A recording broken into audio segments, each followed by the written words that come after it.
Hey guys, it's Marco again. Welcome to another video, and in this one I'll talk about the current Covenant options and which Covenant is the best in my opinion for each spec. I'm still not 100% sure if I'm right about this, but looking at the simulations and my own testing, I think that I have good enough basis to make these assumptions. I will link the simulation page in my description so you can check it yourself. And do bear in mind it's changing quite often. So I don't want to show you the numbers from it now, maybe it has slightly changed so you don't get confused when you watch it. Before we start, I also need to note that we didn't get any tuning changes in the last 2 days. That's definitely some kind of a milestone. I'll start with my Covenant choice. Arcane and Fire in my opinion are the best off with Night Fae all the way, while Frost is the best with Venture for solo target and cleave. But with big packs of mobs, Night Fae becomes better in those situations. Now I'll go through every class and their Covenant choices and defend my opinions. Night Fae Arcane is really bread and butter. Arcane relies on its many cooldowns and Night Fae provides cooldown reduction to all of your abilities. It can't get better than that. Arcane really has a lot of cooldowns, starting from Arcane Orb down to Arcane Power. I think they have 6 overall cooldowns. So we got a good Covenant ability for all situations, and Night Fae has the best soulbind for Arcane in almost all situations, and that's Corylon. The problem with him is that he's going to be unlocked for use once we finish the campaign, and that's going to happen several weeks into the expansion. But don't worry, other 2 soulbinds, Nia and Dreamweaver, are good as well. My favorite thing with Night Fae is that it's excellent in all scenarios, no matter how many targets you have. Other option for Arcane is the Necrolords. I must say that Necrolords are cool for all 3 specs, but they are a situational Covenant. The best part of Necrolords is a soulbind ability, Lead by Example, and it comes from a Mani, which suits all the Mage Specs. But the biggest problem for Arcane is that Deathborn has a 3-minute cooldown and it won't line up with Arcane Power. But even though it's a nice addition to your burst, it still offers less damage than Night Fae Covenant. The only exception for me is a 3 targets cleave fight. At least that was the case in my testing. Kyrian and Ventir are kinda weak together with Arcane. I'll first explain the Kyrian situation.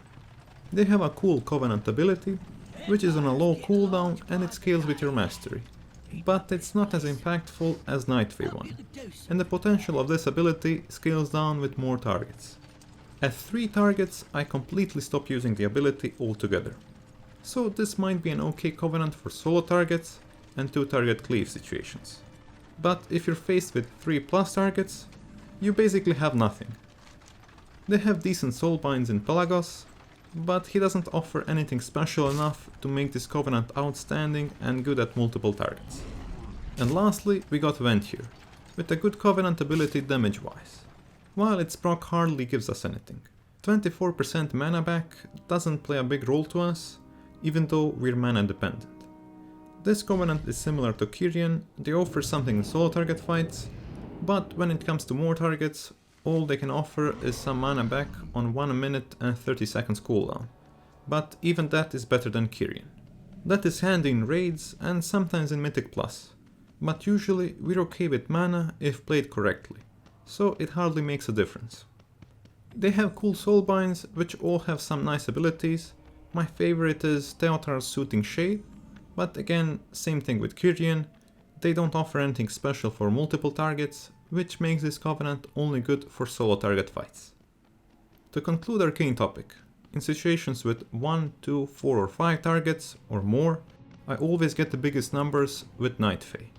The only exception for me is 3 targets fight with Necrolords. So I'd rank Night Fae to be the best Covenant, Necrolords should be the second one, and I'd choose Venture over Kyrian. But both of them are quite behind on best 2 Covenants. Fire together with Night Fae is also really good, and you aren't really losing the DPS while casting Night Fae ability, since fire damage without combustion is pretty low. They also benefit a lot from the cooldown reduction. They do have a cooldown or 2 less than Arcane, but their cooldowns are more impactful. So with that in mind, Shifting Power is the best Covenant ability for fire mages due to its power for both solo target and AoE. It's always useful and always performing. And not only does Night Fae have a good ability, they also have a good and versatile soulbind options. For solo targets, Corylon is one of the best soulbind options out there. Again, we're going to get him a bit later. But until then, Nia is still one of the best soulbinds for solo targets. And for AoE, all three soulbinds are one of the best soulbinds for fire mages. So that's why Night Fae is an easy pick for me. It's extremely versatile in all situations. Fire with Necrolords. As I have already stated, Necrolords are cool with all three Mage Specs, and the same goes with Fire, due to the same soulbind option.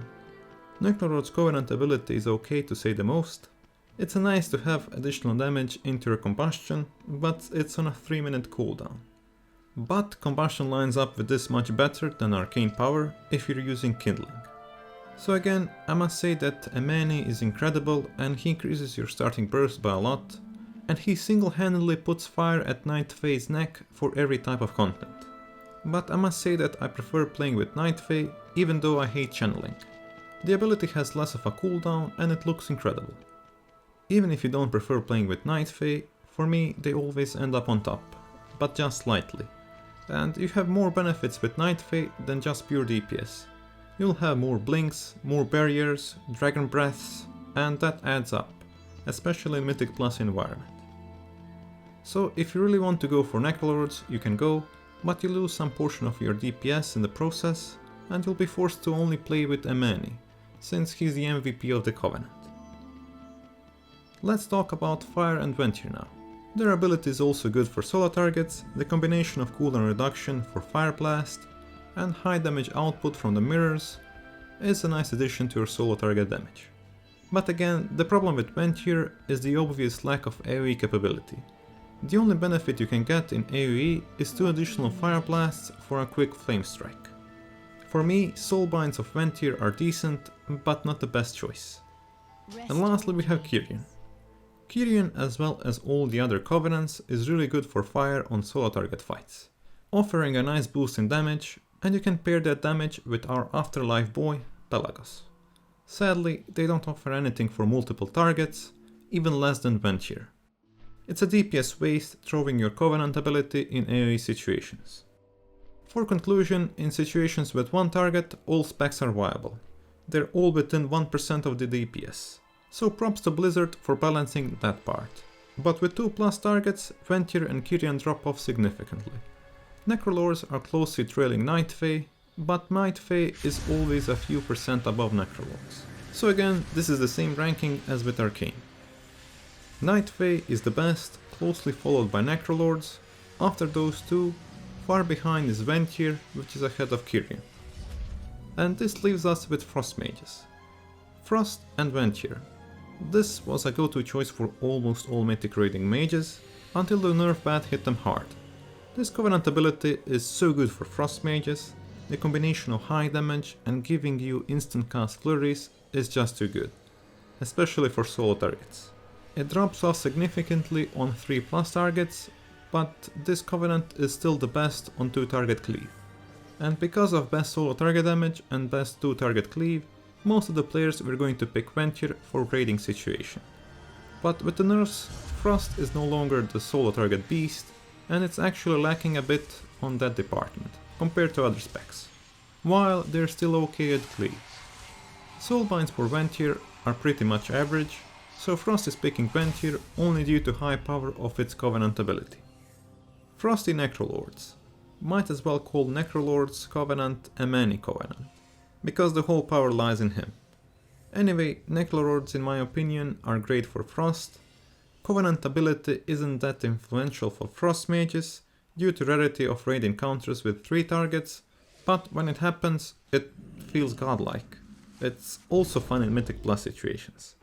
But even with 3 targets to be Frost bolted, this Covenant wouldn't be as strong if there wasn't Emani and his Soulbind ability. Frost plus Night Fae. Another combination which was very popular few months back, with the unnerfed legendaries. Frost Mages don't benefit much from cooldown reduction. This is the lowest damaging Covenant for solo targets, but as soon as the number of targets increases to 2, so does the power of this Covenant. At 3 targets cleave, This Covenant is creeping in on Ventier and Necrolords, taking a win at 4+ targets. And lastly, we got poor Kyrian boys. Their Covenant ability is alright on solo targets, but behind Ventier both damage wise and utility wise. And knowing that they're only there for solo target damage kinda makes me sad for their situation. They can't be the best at the thing that they were made for. Even Necrolords outperform them on solo target fights, and I don't even want to talk about multiple targets. So to conclude Frost's story, Ventier is the best for them on 1 and 2 target fights, Necrolords taking a small win ahead of Ventier and Night Fae on 3 targets, and Night Fae winning at 4 and 5 targets. And I'll personally rank Ventier to be the first, since 1 and 2 targets encounters are the most prevalent. Second place is a hard choice, but I'm choosing Night Fae since the whole power of Necrolords is in 1-2 strong Soulbind ability, and if they nerf that, it's going to be a big rip. And on the last spot, I'm putting Kyrians. I'll just quickly touch on the PvP aspect, since I enjoy arenas and I played some with my rogue friend. I'll just put it out there, Ventier is such a no-brainer for PvP. It's on separate school of magic. It needs to be dispelled or someone is going to die. It's very dangerous if the enemy leaves it unchecked, and the bonus of this Covenant is that you're going to get 2 potency conduits with Nadja, and 25% duration reduction on interrupts, snares and roots. And together with that, you're going to have another movement ability, which has a 6-second disorient packed onto it. Absolutely juicy. But now for the grand conclusion. Night Fae is the best for 2 specs and decent for the 3rd one. So with Night Fae you have a big flexibility, and that's what I'm looking for. You can just pick up Temporal Warp Legendary and basically be ready to rock with all 3 specs. Temporal Warp works on every spec, and it's actually Abyss Legendary for some situations. For my second pick, I'm torn between Ventier and Necrolords. Necrolords is better overall than Ventier. You can play any spec with them on a reasonably good level. My biggest issue with Necrolords is that you will be changing conduits left and right each time you want to do something else or play some other spec, which will leave you without the energy to change the conduits quite quickly. And the whole power of Necrolords is based on 1 Soulbind ability, so I would always be scared reading the patch notes, what if they nerf them any. So I guess I take Ventier as my second pick. It's best for Frost and okay for Fire, and I would be able to play Arcane PvP. But sadly not in PvE. And Ventier has more options Soulbind wise, and there isn't a lot of difference between them, so you can save up your energy to change them. And lastly we got Kyrian. The nerfs to Pelagos made them this bad, but they're kinda OP for other classes and specs, so he won't get buffed. The only hope of playing Kyrian is that they extremely buff their Covenant ability. And that's it for this video. I'd love to hear your opinions down in the comment section, and please be sure to like this video and subscribe. I bring all the Mage news right to your doorstep. Also, I was hella surprised when I saw that only 6.4% of people watching me are subscribed. So press that button, it's free. But until next time, take care.